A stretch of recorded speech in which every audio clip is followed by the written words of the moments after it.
Welcome back to the Deep Dive. This is where we take the sources you share with us and we'll really dig into them for the most compelling insights. That's right. And today, we're embarking on a really intense journey. We're looking at an ancient, very powerful text, the Book of Joel. It's quite something. Not just history. No, not at all. It's dramatic, poetic, incredibly vivid. You get natural disaster, divine confrontation, and actually profound hope, too. Absolutely. So our goal today is to unpack what happened in Joel, what was said, and maybe most importantly, what it still means. And what's immediately fascinating, I think, is how this text uses such potent imagery. It kicks off with this almost unimaginable environmental catastrophe. Right. But it uses that to convey a much deeper message. We'll trace how it moves from, deep lament to a call for change, and then ultimately this vision of restoration and justice. Okay. So as we maybe grapple with intense situations ourselves, what can this ancient text offer? Let's dive in. Sounds good. So Joel opens with this really chilling command, almost a summons, wouldn't you say? Definitely. It says, "Hear this, you elders. Listen, all who live in the land. Has anything like this ever happened?" It just throws you right into this unprecedented disaster. And right away, the instruction isn't just look at this, it's remember this. Pass it down. Oh, yeah. Tell it to your children and let your children tell it to their children. That repetition really emphasizes the profound impact. Joel wants us to get that this matters and we need to learn from it. So what was this disaster they had to remember? The source describes it in, terrifying detail, a locust swarm. But not just any locust swarm. No, it's devastating. It comes in these relentless waves. It's like this ongoing cycle of consumption, what the locust swarm has left, the great locusts have eaten, and so on. It just keeps going. Wave after wave, yeah. It feels like total unending destruction. And it seems like it's more than just insects.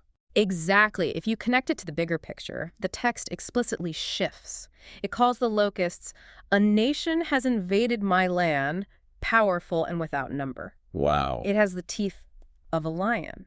So this nation, whether it's literal or symbolic, it's overwhelming. It's laid waste to vines, fig trees, left the branches white. Stripped bare. Completely. It shows how fragile life can be. And the devastation rips through everything. It talks about new wine being snatched from your lips, Yeah. which causes even the drunkards to wake up and weep.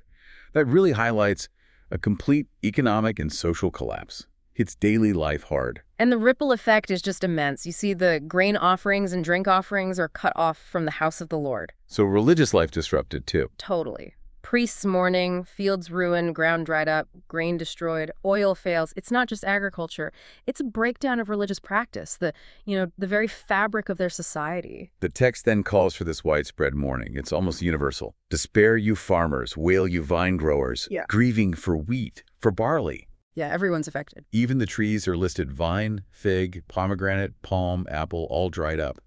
And that line, "Surely the joy of mankind is withered away," that really connects the environmental disaster to the human emotional state. It does, and it extends even further to the animal kingdom. That underscores the total ecological collapse. How the cattle moan, the herds mill about, no pasture. The sheep are suffering. Right, and the streams of water have dried up, and fire has devoured the open pastures. It's a vision of a world just completely turned upside down, total chaos. Okay, so just when you think it cannot possibly get worse, There's more. yeah, the source introduces an even more dreadful prospect. Yeah. A new alarm sounds. "Blow the trumpet in Zion, sound the alarm. Let everyone tremble because the day of the Lord is coming." And it's described as a day of darkness and gloom, a day of clouds and blackness. Really ominous. And this new threat, this army in chapter 2, how's that described? Oh, it's fascinating. It's large and mighty, almost beyond description, such as never was of old nor ever will be. Before them, the land is like Eden. Behind them, a desert waste. Nothing escapes. The imagery is just incredibly powerful, evoking this sense of unprecedented, inescapable doom. And they move like nothing natural, right? Appearance of horses, gallop like cavalry. Exactly. Leaping over mountains like chariots, scaling walls like soldiers. They're disciplined. They don't swerve from their course. And they get everywhere. Climb into houses like thieves through windows. It sounds unstoppable, pervasive. an all-consuming force. And this description climaxes with this cosmic upheaval. The earth shakes, the sky trembles, sun and moon are darkened, stars no longer shine. Just total chaos. But then right there, amidst the terror, there's this sudden shift. Okay. A declaration from the Lord. Even now, return to me with all your heart, with fasting and weeping and mourning. So even in the face of that, there's a call to return. Yes. And it's not just about, outward shows. No, where I saw that. It says, rend your heart and not your garments. Precisely. It cuts right to the core, genuine internal sincerity over just performing rituals. That's a key distinction. It really is, and it reveals something fundamental about the divine character described here. The Lord is portrayed as gracious and compassionate, slow to anger, and abounding in love. And he relents from sending calamity. Exactly. That provides this powerful foundation for hope. It suggests that even in the absolute worst circumstances, there's still a potential path towards a different outcome.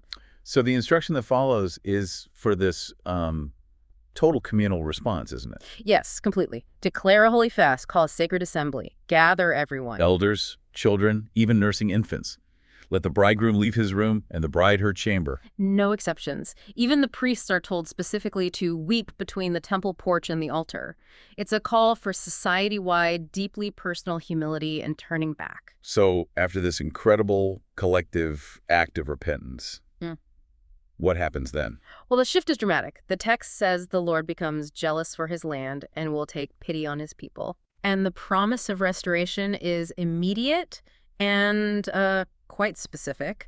I am sending you grain, new wine, and oil, enough to satisfy you fully. Oh, the very things that were lost. Exactly. And then, never again will I make you an object of scorn to the nations. So it's a complete reversal. A direct reversal. It explicitly addresses the initial devastation. It says, I will drive the northern army far from you, and crucially, repay you for the years the locusts have eaten. All those different locusts mentioned at the start.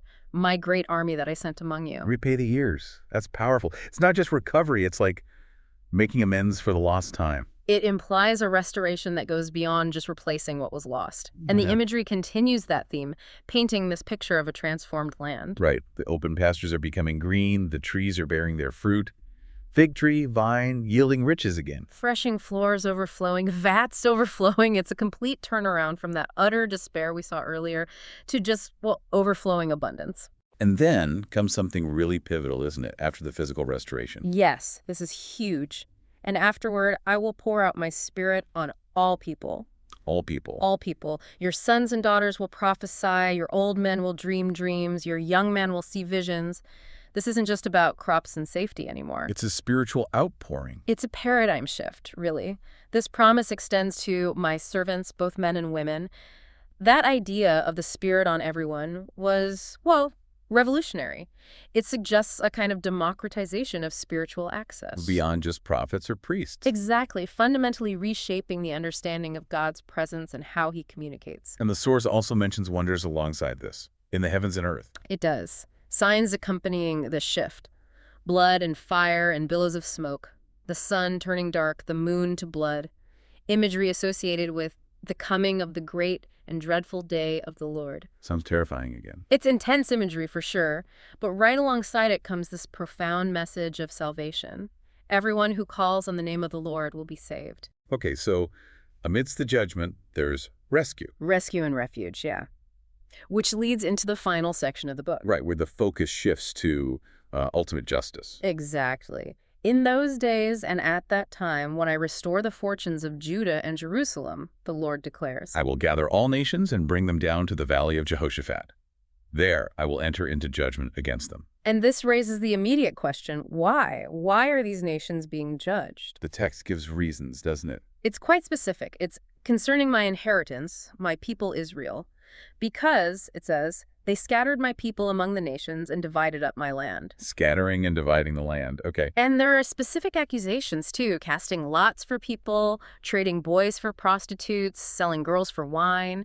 It highlights really extreme injustices. And that location, the Valley of Jehoshaphat, literally means the Lord judges.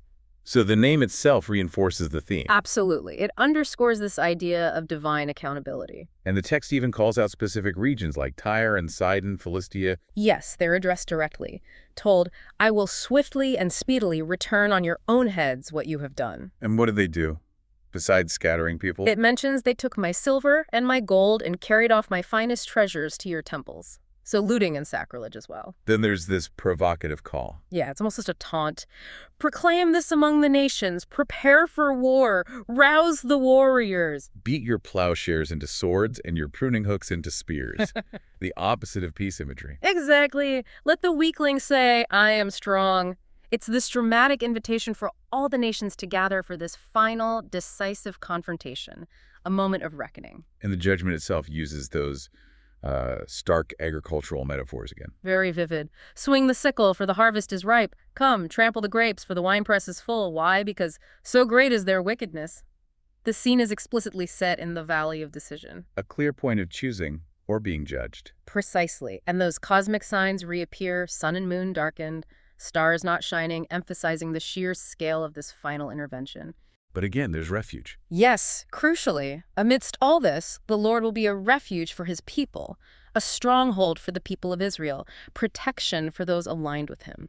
And the whole deep dive kind of culminates in this beautiful vision, doesn't it? Of peace and prosperity. It really does. Enduring peace for Judah and Jerusalem. The mountains will drip new wine, and the hills will flow with milk. Echoing the restoration promises. Yes. All the ravines of Judah will run with water. A fountain will flow out of the Lord's house. And that final promise of permanence. Judah will be inhabited forever and Jerusalem through all generations. Wow. We've really journeyed through one of the most, I think, vividly descriptive and emotionally resonant texts you've provided. Right. From that unimaginable devastation. Right at the start. All the way to these profound promises of restoration, justice, and enduring peace. It's a text that really doesn't shy away from the intensity of it all. Human experience, divine intervention. And what this deep dive shows us, I think, is this powerful ancient template. You see this cycle. Disaster strikes. The locusts, the army. Then comes this profound call for introspection, for change, for returning. Rend your hearts. Exactly. And following that, the promise of renewal, of restoration, even ultimate peace. It really encourages us, to consider that connection between actions, consequences, and the very real potential for a complete turnaround. Both individually and, it seems, communally. Yes, absolutely. And we've definitely seen the extraordinary power of the imagery used throughout. From those swarming locusts and that relentless army. Terrifying images. To a land just overflowing with new wine and milk. It uses both to convey destruction, but also this incredible, almost utopian hope. It's incredibly dynamic. So as you listening, reflect on this journey through Joel.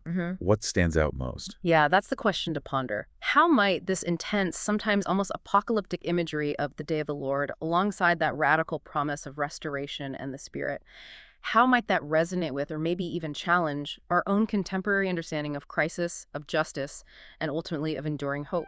Until next time, keep exploring, keep questioning, and keep getting well informed. Thanks for joining us for this deep dive.